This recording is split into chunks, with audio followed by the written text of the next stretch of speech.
Assalamualaikum warahmatullahi wabarakatuh. Halo semuanya teman-teman, selamat malam. Selamat datang kembali di channel kesayangan kita, channel Ilo Extreme. Dan masih bersama saya Ilo.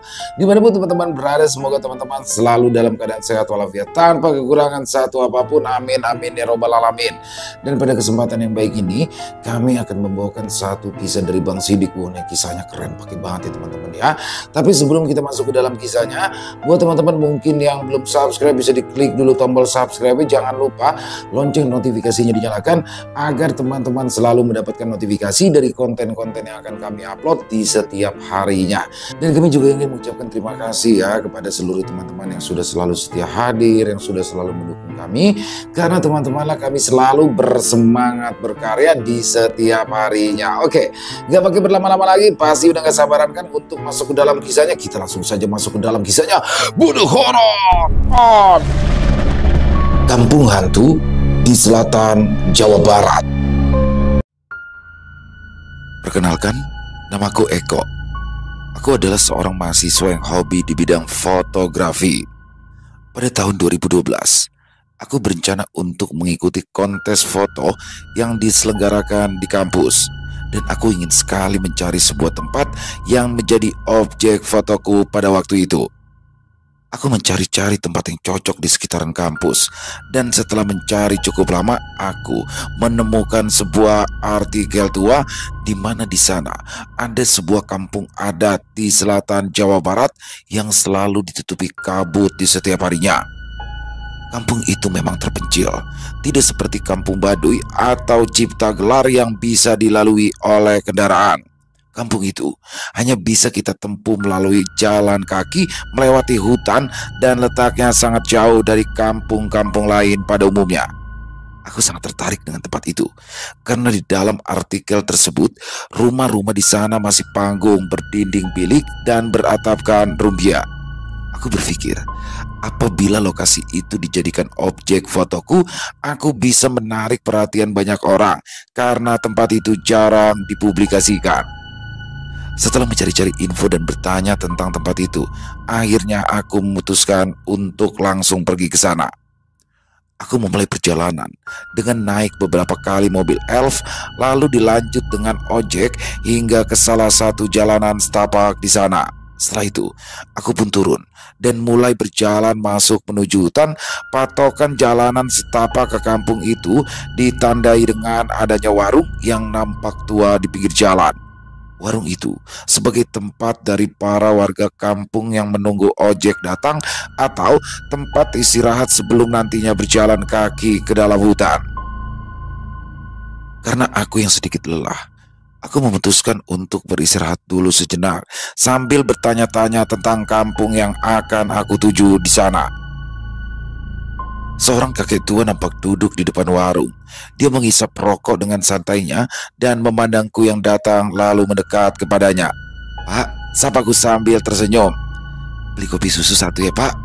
Aku memesan segelas kopi juga dengan beberapa cemilan yang aku makan sambil duduk di sana."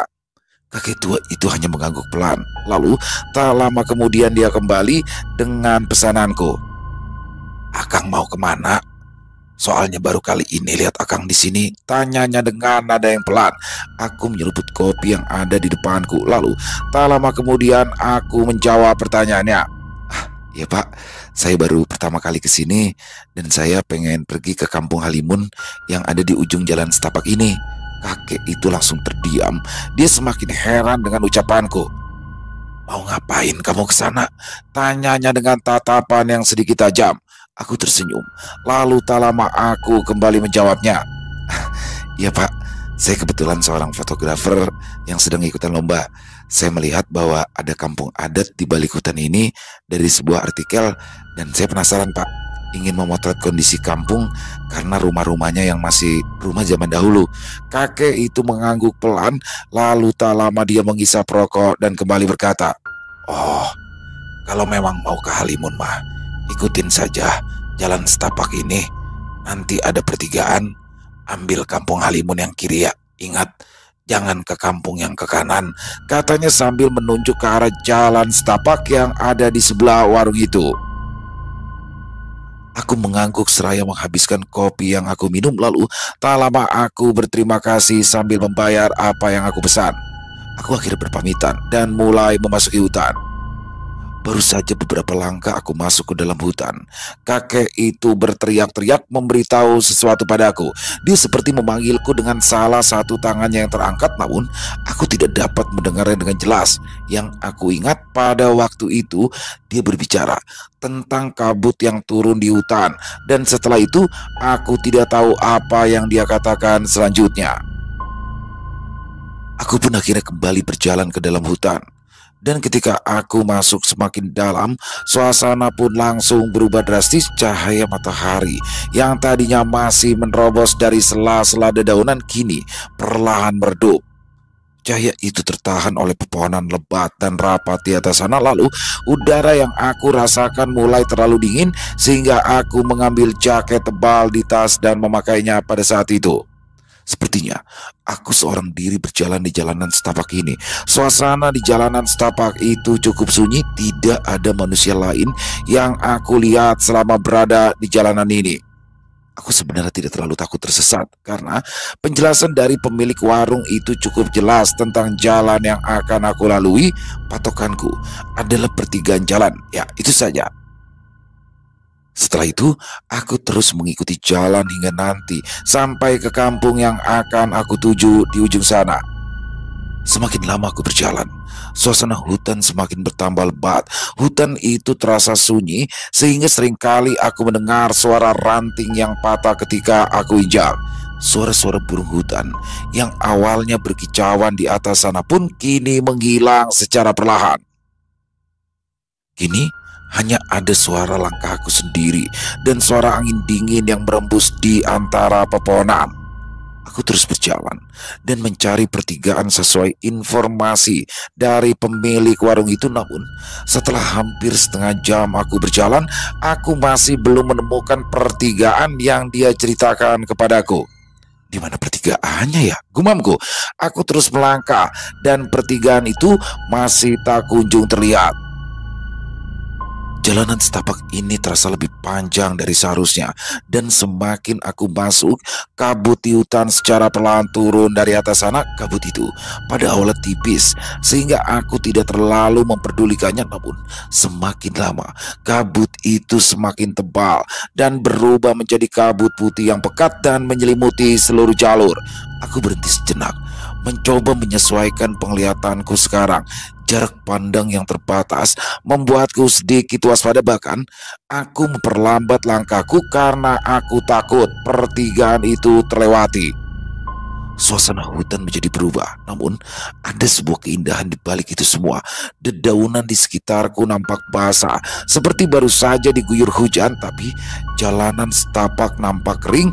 Aku langsung mengambil kameraku, membuka penutup lensanya, dan mengambil foto pepohonan yang ada di sekelilingku. Hutan hujan yang rapat, kabut yang benar-benar pekat membuat kondisi hutan begitu sunyi dan menyeramkan. Namun pemandangannya sangat indah dari layar kamera. Aku pun berjalan kembali, menyusuri jalanan setapak itu sambil memotret beberapa pohon dan rerumputan di sepanjang jalan. Namun tepat ketika aku ingin memotret aliran sungai kecil di sana, tiba-tiba saja aku melihat ada bayangan yang bergerak dari lensa kameraku. Bayangan itu seperti sebuah bayangan yang berdiri dan menggelengkan kepalanya di antara pepohonan hutan di semak-semak. Akan tetapi, ketika aku melihatnya dengan kedua mataku, tidak ada apapun di sana. Hal itu terjadi beberapa kali, dan dia seperti sedang mengikutiku sambil memiringkan kepalanya ke kiri dan ke kanan di balik kabut yang tebal itu. Aku sedikit merinding ketika melihat bayangan itu di dalam kamera, karena ketika aku melihatnya dengan kedua mataku, bayangan itu menghilang dan hanya ada kabut putih di sana. Aku yang sedikit takut langsung menutup lensa kameraku, dan dari sana aku tidak berani lagi memfoto apapun di dalam hutan. Aku pun melanjutkan perjalanan Dan setelah hampir 1 jam, aku mulai melihat ada sebuah kehidupan dengan pepohonan yang sudah mulai menghilang secara perlahan. Pertama kali kulihat adalah sebuah bangunan seperti saung yang terbuat dari bambu yang ada di pinggir jalan setapak. Nampaknya saung itu sering digunakan oleh seseorang karena terlihat beberapa puntung rokok yang berserakan di dalamnya. Lalu tak lama kemudian, ada pagar bambu sederhana yang berada di tepi jalan. Setelah itu muncul beberapa rumah panggung yang terbuat dari kayu dan bambu dengan atap rumbia yang terlihat samar dari balik kabut. Aku menghela nafas lega. Kampung Halimun yang aku tuju akhirnya sudah berada di depan mata. Kampung ini terasa sangat sunyi ketika aku memperhatikannya. Dan ketika aku masuk pun tidak ada satupun manusia yang terlihat di sana. Hanya ada beberapa rumah yang nampak sepi, seperti tidak ada kehidupan di sana. Kabut tebal pun tampaknya sudah menghilang secara perlahan. Yang ada hanyalah kabut tipis yang masih terlihat di atas pepohonan yang tinggi di atas sana. Pemandangan kampung ini sungguh indah. Aku tidak menyangka di dalam hutan seperti ini ada kampung adat seperti ini. Ingin sekali aku membuka kameraku dan mengabadikan kampung itu, tapi aku tidak bisa melakukannya karena aku harus mendapatkan izin dari ketua kampung yang akan aku temui. Aku akhirnya melangkah menyusuri kampung. Udara terasa semakin dingin meskipun kabut sudah menipis. Di tengah-tengah jalan setapak, aku melihat rumah yang terlihat sederhana. Pekarangannya luas dengan beberapa kandang ayam yang berjejer di sana. Kandang ayam itu nampak kosong, tapi tetap saja indah karena posisinya yang pas di pekarangan rumah. Di belakangnya ada pepohonan yang lebat dan dipadukan dengan kabut tipis yang menggantung di atasnya. Hasrat untuk memotret rumah itu semakin kuat. Ya, aku benar-benar tidak sabar karena aku takut jika kabut tipis itu akan menghilang. Aku membuka kembali lensa kameraku. Kedua mataku fokus ke layar kamera dengan mengatur settingannya dengan objek yang ada di depanku. Namun tiba-tiba saja ada sebuah tangan dingin yang menyentuh pundakku. Hal itu tentu saja membuat jantungku berdebar. Lalu tak lama kemudian ada sebuah suara yang terdengar tepat di sebelah telingaku. "Kamu siapa?" Dek, jantungku berdetak kencang karena baru kali ini aku merasakan dinginnya tangan dari orang yang menyentuhku di belakang sana. Aku yang kaget langsung menoleh dengan cepat. Di sana terlihat orang tua berumur sekitar 40 tahunan berdiri tepat di belakangku. Dia menatapku dengan tatapan yang aneh. Dia melirikku dari atas sampai ke bawah dan aku mendadak merasa tidak enak karena mungkin saja dia adalah pemilik dari rumah ini. "Mohon maaf kalau saya memfoto rumah itu tanpa izin," kataku sambil menundukkan kepala. Dia masih diam dan tidak menjawab apa yang aku katakan. Dia hanya menatapku dan seperti penasaran dengan apa yang aku lakukan. Aku langsung berkata kembali karena aku tidak enak dengan suasana seperti ini. "Maaf Pak, sekali lagi Pak. Perkenalkan, nama saya Eko. Saya adalah mahasiswa yang kebetulan ingin foto keadaan kampung ini. Maaf kalau saya langsung melakukan hal itu tanpa ada izin dari ketua kampung." Aku mencoba meminta maaf karena apa yang aku lakukan tadi adalah hal yang tidak sopan. Namun hal itu tidak juga membuatnya berbicara. Bahkan dia semakin menyipitkan mata padaku. Aku berusaha tenang dan tidak memancing emosinya dengan berbicara tetap tenang. "Maaf kalau tadi tidak sopan. Sebelum melanjutkan apa yang sudah saya lanjutkan tadi, saya ingin meminta izin kepada ketua kampung dan meminta maaf kepadanya. Kira-kira rumah ketua kampungnya di mana ya Pak?" tanyaku. Dia tetap diam. Tatapannya secara perlahan berubah. Dia semakin curiga padaku sehingga aku semakin kebingungan. Setelah beberapa detik dia terdiam, dia akhirnya mengangkat tangannya dan menunjuk ke salah satu rumah besar yang ada di ujung kampung. "Dia ada di sana. Namanya Pak Ujang," jawabnya pelan. Aku mengangguk dan berterima kasih atas apa yang dia katakan. Tak lama aku pun pamit dan kembali berjalan meninggalkan orang tersebut. Aku sempat menoleh kembali setelah beberapa langkah berjalan, namun dia masih berdiri dan menatapku dari kejauhan sehingga aku langsung menoleh kembali tanpa melirik kembali ke arahnya. Aku mengikuti arah yang ditunjukkan olehnya, melewati jalanan berbatu yang membelah kampung ini. Kabut tipis yang menyelimuti kampung dan hutan yang mengelilinginya membuat suasana kampung ini nampak berbeda dengan kampung-kampung yang ada di sekitarnya. Kampung ini seperti terkurung di dalam dunianya sendiri, sehingga semuanya nampak asing dan menarik bagiku yang pertama kali datang ke tempat ini. Aku kembali melihat rumah-rumah di sekelilingku, rumah-rumah khas Sunda yang berdiri anggun di atas tiang-tiang kayu. Semua dindingnya terbuat dari anyaman bilik bambu. Juga atapnya merupakan rumbia yang menghitam karena termakan usia.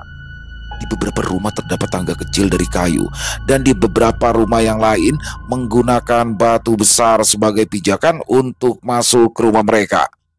Jendela-jendelanya nampak terbuka sedikit, namun aku hanya bisa melihat kegelapan di dalamnya. Ya, memang wajar. Listrik nampaknya belum masuk ke tempat ini sehingga tidak ada cahaya apapun di dalam sana. Aku juga melewati beberapa balai warga kecil di tengah-tengah kampung. Mungkin itu adalah tempat para warga duduk dan bersantai, namun sekarang nampak kosong, seperti benar-benar tidak berpenghuni. Akhirnya, tepat di ujung jalan, aku akhirnya tiba di rumah tersebut. Aku menaiki anak tangga kayunya dengan hati-hati. Lalu tak lama aku mengetuk pintunya untuk menemui pemilik dari rumah ini. Tok tok tok, tok tok tok. Punten, tidak ada jawaban dari dalam rumah. Aku sempat melirik ke kiri dan ke kanan karena aku takut pemilik rumah sedang berada di pinggir atau di belakang rumah. Namun, nampaknya tidak ada apa-apa di sana, sehingga aku mengetuk pintunya sekali lagi, dan sekarang aku mengetuk pintunya dengan lebih keras. Punten, akhirnya pintu tersebut dibuka secara perlahan. Di sana muncul seorang kakek tua dengan tubuh kurus dan wajah penuh kerutan. Jenggot putihnya tumbuh dengan lebat dan matanya tampak cekung. Ketika menatapku yang ada di depan rumah, dia seperti sedikit terkejut. Ketika dia bertemu denganku, dia hanya menatapku dengan ekspresi yang sulit ditebak pada saat itu. "Siapa? Ada apa datang ke rumah saya?" tanya kakek tua itu dengan nada yang sopan. Aku mengangguk pelan. Lalu tak lama aku mengutarakan maksud dan tujuanku untuk datang ke tempat ini. Aku berkata bahwa aku meminta izin untuk mengambil gambar dari kampung ini, dan ketika aku berkata seperti itu, dia seperti semakin mencurigaiku. Bahkan dia melirik ke arah belakangku sebelum akhirnya dia menatapku lagi. "Oh, begitu. Tidak enak bicara di luar. Ayo masuk dulu," katanya yang membuka pintu lebar-lebar dan menyuruhku masuk ke dalam rumah. Aku kembali mengangguk dan melangkah masuk. Pada saat itu, aku pun duduk di sebuah tikar kusam yang ada di tengah rumah.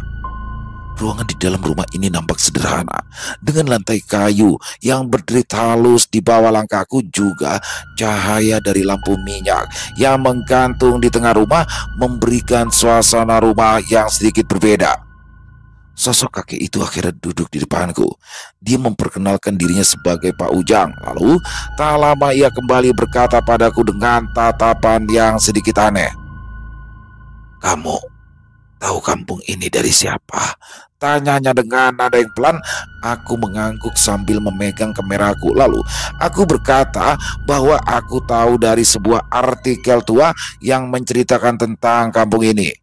Jawabanku itu ternyata membuat Pak Ujang langsung menghela nafas panjang. Entah apa yang dia pikirkan pada saat itu, namun tak lama ia kembali berkata, "Jarang ada orang luar yang datang ke sini, tepatnya ke kampung ini. Apalagi orang seperti kamu yang tidak tahu apa-apa tentang tempat ini." Pak Ujang sempat terdiam sebentar. Dia seperti menahan sesuatu dan mencoba mencari kata-kata yang akan ia keluarkan padaku. "Tapi sudah terlanjur. Apabila saya tidak mengizinkan atas apa yang akan kamu lakukan, apalagi kamu sudah ada di tempat ini. Karena apabila saya tidak mengizinkan, kamu tidak bisa pulang sebelum pagi tiba. Sehingga saya membiarkanmu untuk memotret kondisi kampung sekarang." Aku sedikit senang mendengar hal tersebut, dan tak lama aku kembali bertanya kepadanya, Kalau boleh tahu, kenapa kampungnya kosong ya? Soalnya tadi saya butuh juga beberapa warga agar foto saya semakin sempurna. Tadi di kampung saya hanya ketemu satu orang, itu juga orang yang mengarahkan saya ke rumah ini.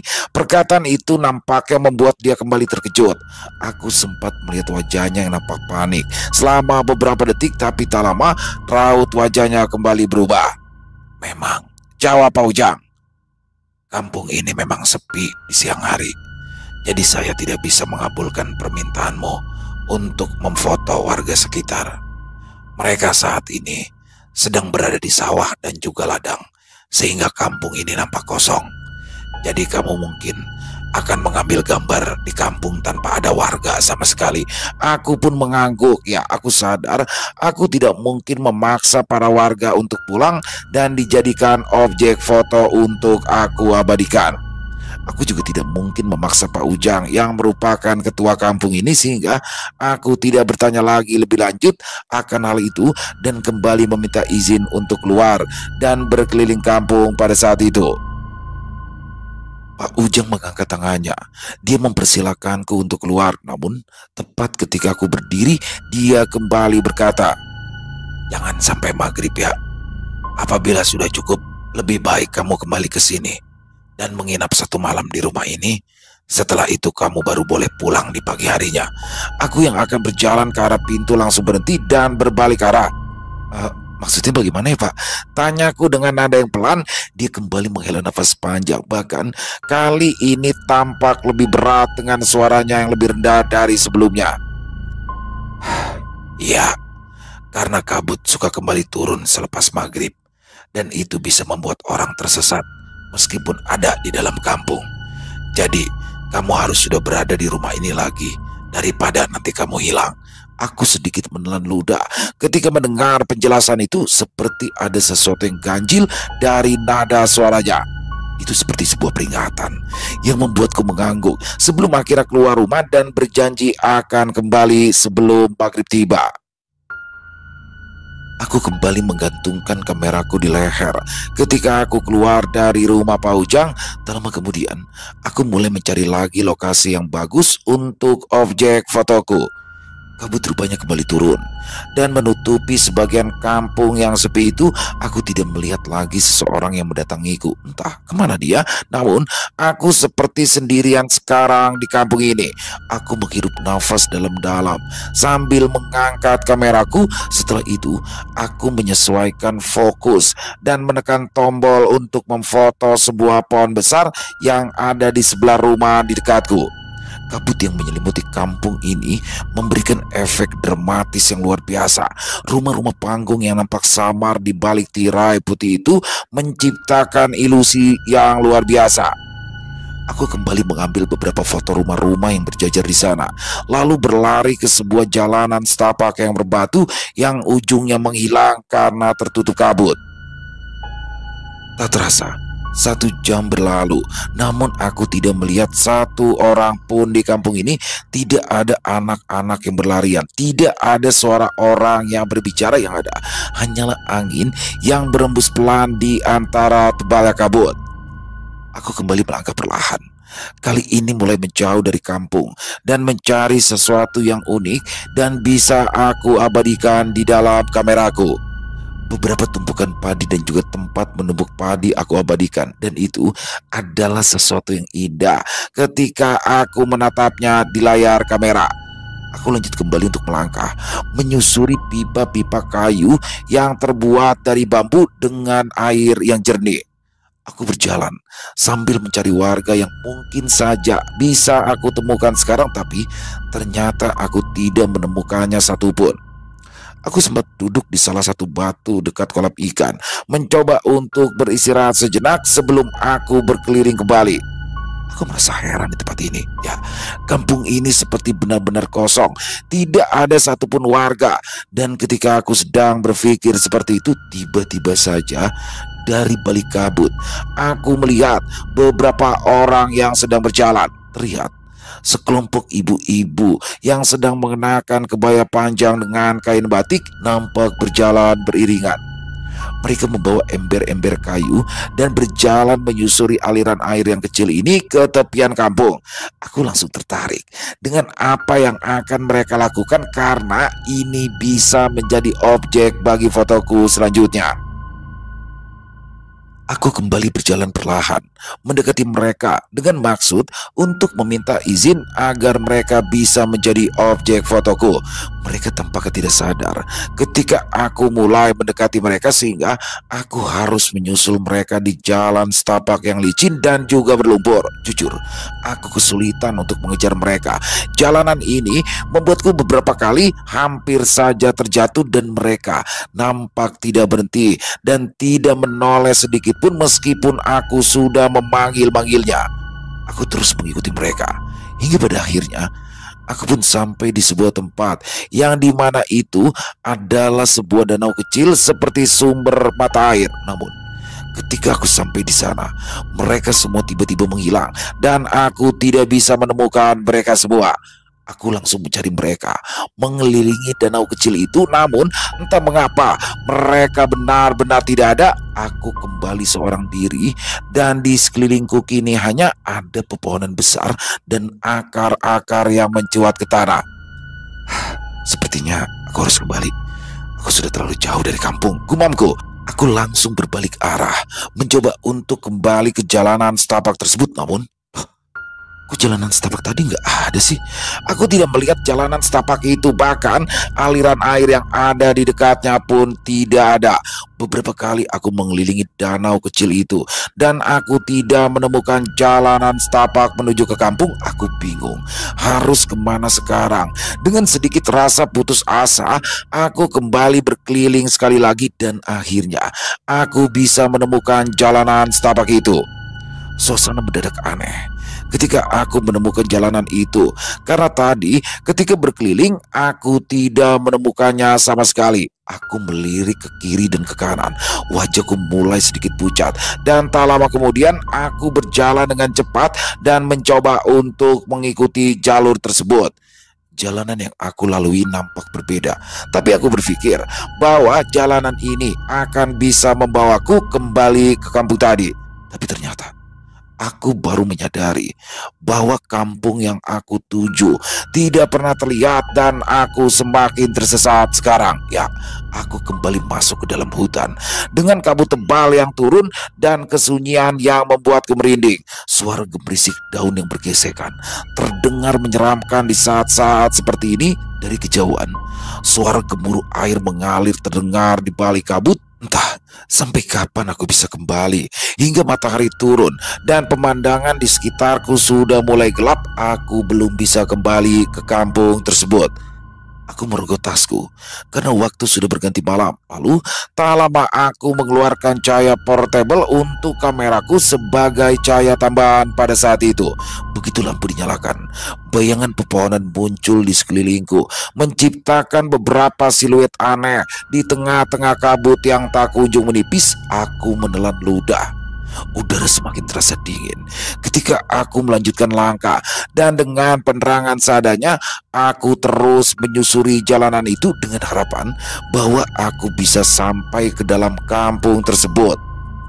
Setelah hampir 2 jam aku berjalan, dari kejauhan aku melihat sesuatu di ujung sana. Ada beberapa titik cahaya, gumamku.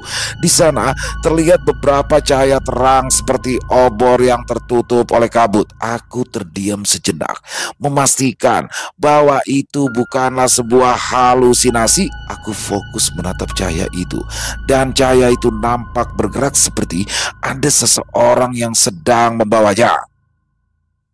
Aku merasa sedikit lega sehingga aku mempercepat langkahku. Sekarang rasa lelah dan lapar kini mulai mengiringi langkahku dan aku terus memaksa tubuh agar aku bisa cepat sampai ke sana. Semakin cepat aku berjalan, kabut mulai menipis kembali dan titik cahaya yang aku lihat semakin banyak sekarang. Ya, akhirnya aku kembali sampai di kampung. Aku merasa lega karena ketika aku kembali, aku melihat kampung itu seperti ramai oleh banyak orang. Ya, Mungkin itu adalah para warga yang sudah kembali dari ladang ataupun sawah. Mereka mulai berinteraksi satu sama lain ketika malam tiba, sehingga membuat kampung itu menjadi ramai. Aku akhirnya mematikan cahaya portableku dan memasukkannya ke dalam tas. Aku berjalan masuk ke kampung dan mulai melihat pemandangan di sekitaran kampung itu. Ketika malam, terlihat orang-orang berkumpul di depan rumah-rumah mereka, berbicara satu sama lain dan tertawa. Beberapa dari mereka membawa obor dan saling menyapa, dan beberapa orang lainnya nampak berdiri dan menatapku yang berjalan di depan mereka. Aku kembali menarik nafas lega, meski ada sesuatu yang janggal menurutku. Kenapa mereka menatapku seperti itu? Gumamku. Aku berpikir bahwa aku adalah orang luar, sehingga mereka wajar menatapku dengan tatapan yang aneh. Apalagi aku baru saja keluar dari hutan, dan itu membuat mereka semakin curiga padaku. Biarin aja. Nanti kalau ada Pak Ujang, mereka juga pasti diberitahu siapa aku ini, gumamku. Aku hanya mengangguk sambil tersenyum ketika aku melintasi mereka, dan mereka hanya diam, tidak mengeluarkan ekspresi yang lain selain menatapku dengan tatapan yang aneh. Rasa lapar dan lelah membuatku ingin membeli sesuatu untuk dimakan. Tepat di tengah-tengah kampung, aku melihat seorang ibu-ibu yang berdiri di depan sebuah warung yang buka sambil menikmati malam.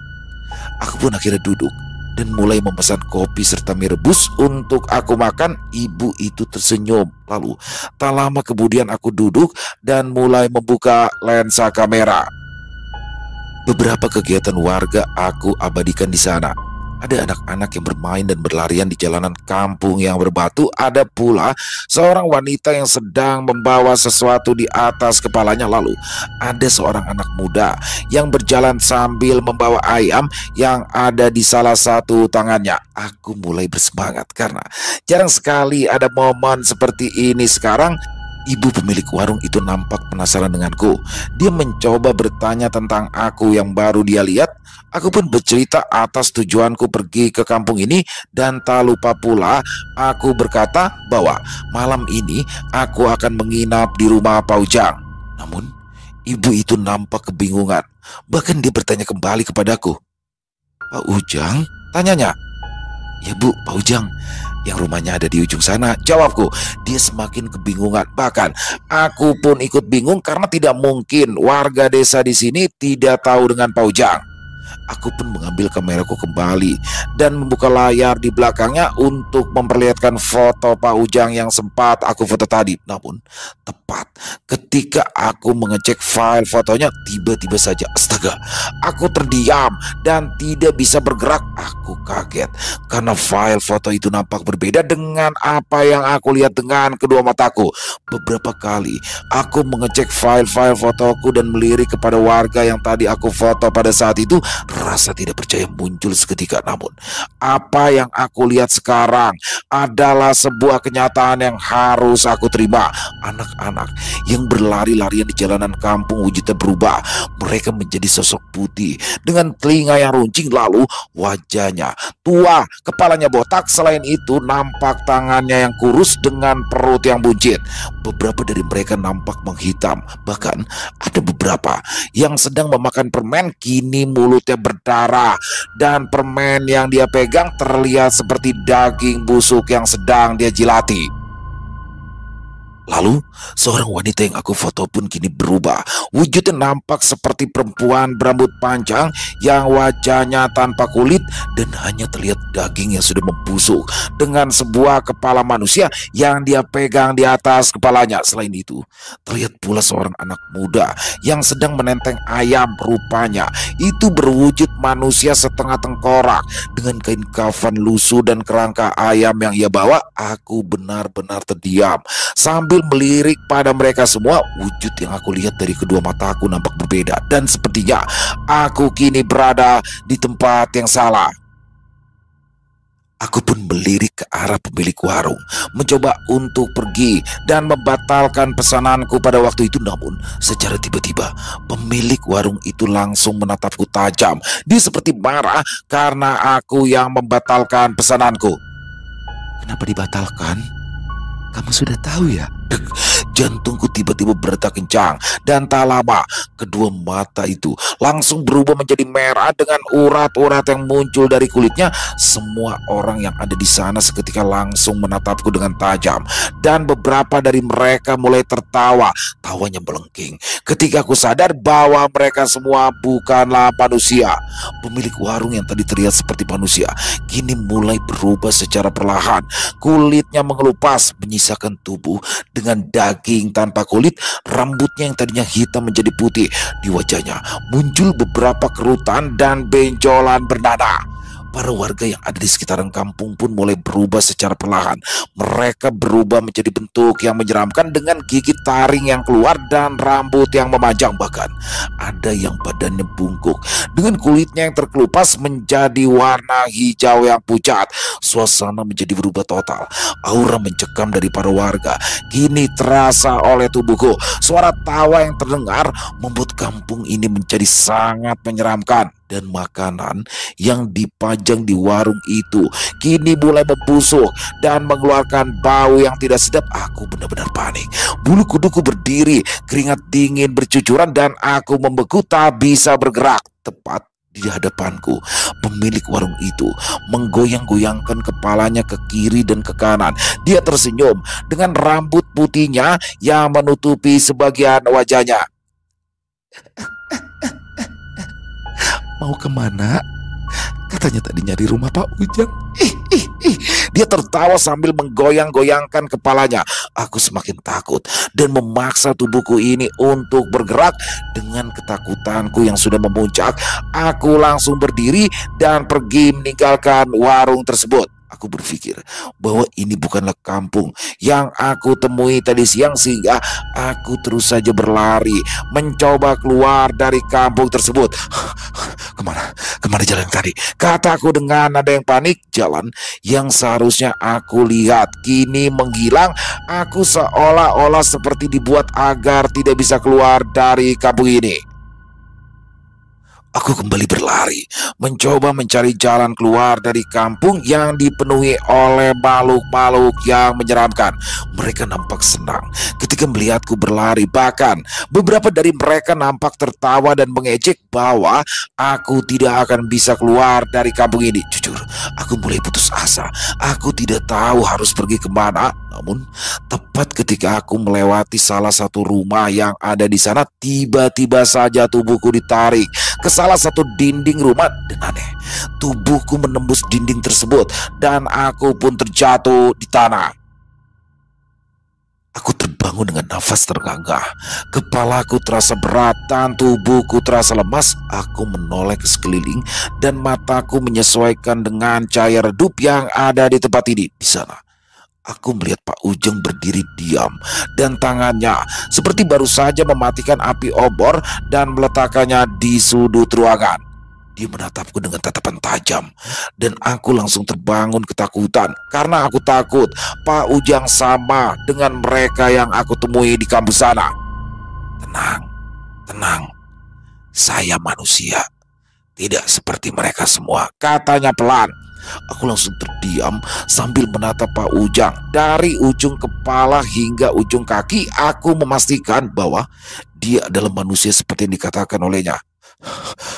Pak, tanyaku dengan mulut yang bergetar.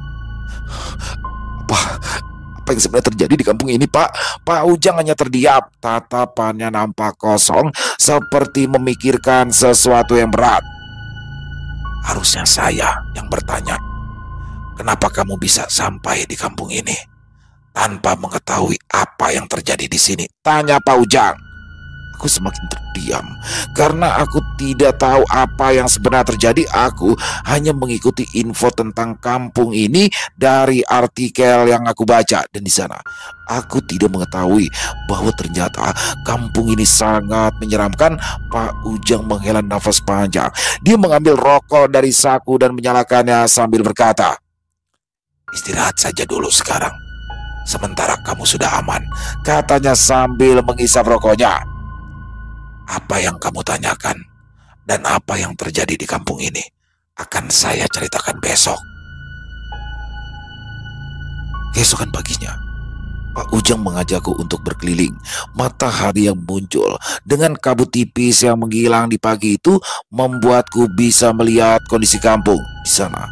Aku mengetahui sesuatu bahwa kampung Halimun yang aku tuju bukanlah di kampung ini. Ya, aku mungkin salah jalan ketika aku berjalan ke tempat ini dari pertigaan itu, sehingga aku masuk ke dalam sebuah kampung yang hanya dihuni oleh Pak Ujang.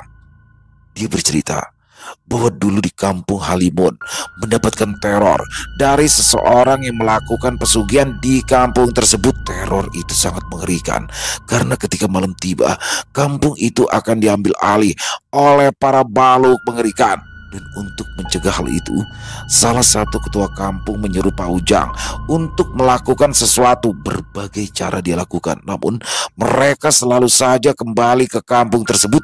Hingga akhirnya Pak Ujang membuat kampung baru yang sama persis dengan kampung Halimun. Tujuannya adalah agar Pak Ujang bisa memindahkan para makhluk itu ke kampung tersebut, dan dia akan menjaganya agar para makhluk itu tidak keluar dari sana dan meneror kembali para warga. Hal itulah yang membuat kampung ini nampak menyeramkan ketika malam karena para penghuninya muncul dan melakukan kegiatan layaknya manusia. Sedangkan ketika pagi menjelang seperti ini, suasana kampung akan sepi dan hanya ada Pak Ujang yang menjaga kampung ini sendirian. Aku sempat bertanya bahwa ada satu orang lagi yang aku temui selain dirinya. Di manakah orang tersebut? Adalah orang yang memberitahu agar aku bisa bertemu Pak Ujang. Pak Ujang nampak kaget atas ucapanku karena mau bagaimanapun tidak ada manusia lain di tempat ini selain dirinya, dan para makhluk itu akan muncul ketika malam sehingga tidak mungkin ada orang lain yang muncul di kampung tersebut. Aku tidak bisa berkata apa-apa lagi ketika mendengar hal itu darinya, sehingga aku tidak bertanya lebih lanjut akan hal tersebut.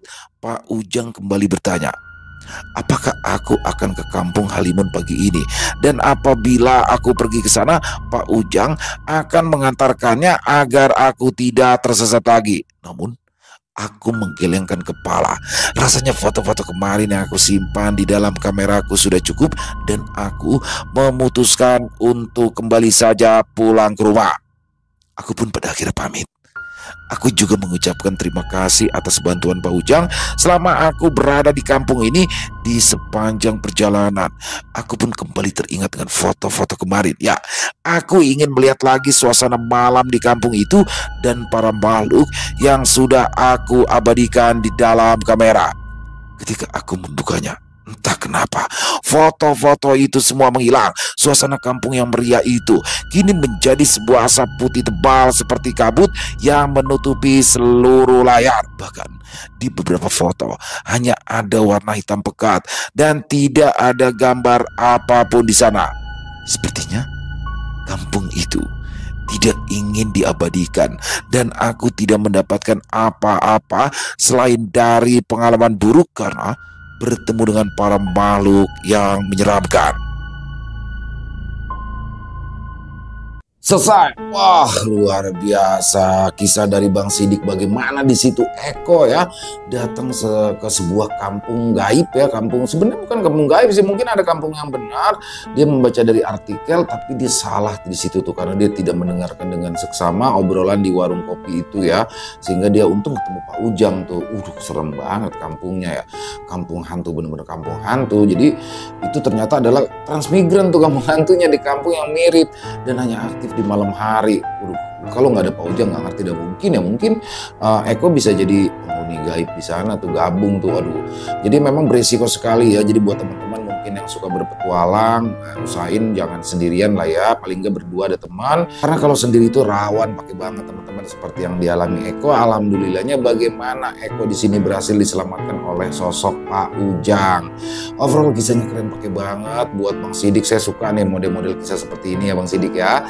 Ditunggu lagi untuk Bang Sidik kisah-kisah selanjutnya, dan semoga teman-teman terhibur ya dengan kisah barusan para pecinta penikmat horor misteri, lebih khususnya lagi kepada para subscriber channel Lilo Extreme.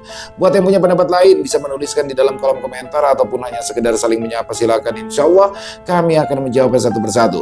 Buat teman-teman yang suka dengan videonya, dengan kisahnya, bisa diklik tombol like atau tombol jempolnya. Boleh juga dong dibantu ya, di-share link videonya ini ke teman-teman yang lain agar juga ikut merasa terhibur. Dan buat teman-teman mungkin yang belum subscribe, bisa diklik dulu tombol subscribe. Jangan lupa lonceng notifikasinya dinyalakan agar teman-teman selalu mendapatkan notifikasi dari konten-konten yang akan kami upload di setiap harinya. Dan untuk channel Ilo Extreme ini kami upload setiap hari teman-teman ya, setiap malam jam 7 malam waktu Indonesia bagian Barat. Oh ya, buat teman-teman yang mungkin punya kisah horor misteri ya, yang mungkin berkenan untuk dibawakan ke channel kami, silakan bisa mengirimkannya ke nomor telepon yang ada di bawah sini, bebas. Kirimannya boleh dalam bentuk tulisan, boleh dalam bentuk rekaman suara, senyamannya teman-teman aja pokoknya. Buat teman-teman yang sudah mengirimkan kisah, kami ucapkan terima kasih. Di akhir kata saya Ilo mengucapkan permohonan maaf apabila mungkin dalam pembawaan kisahnya barusan ada kata-kata saya yang salah ataupun ada kata-kata saya mungkin yang kurang berkenan. Saya mohon dibukakan pintu maaf yang seluas-luasnya. Sampai berjumpa lagi di konten-konten kami selanjutnya yang pasti tidak kalah ngerinya, yang pasti tidak kalah seramnya. Masih bersama saya Ilo di channel Ilo Extreme. Salam sehat, sukses selalu untuk kita semua. Assalamualaikum warahmatullahi wabarakatuh.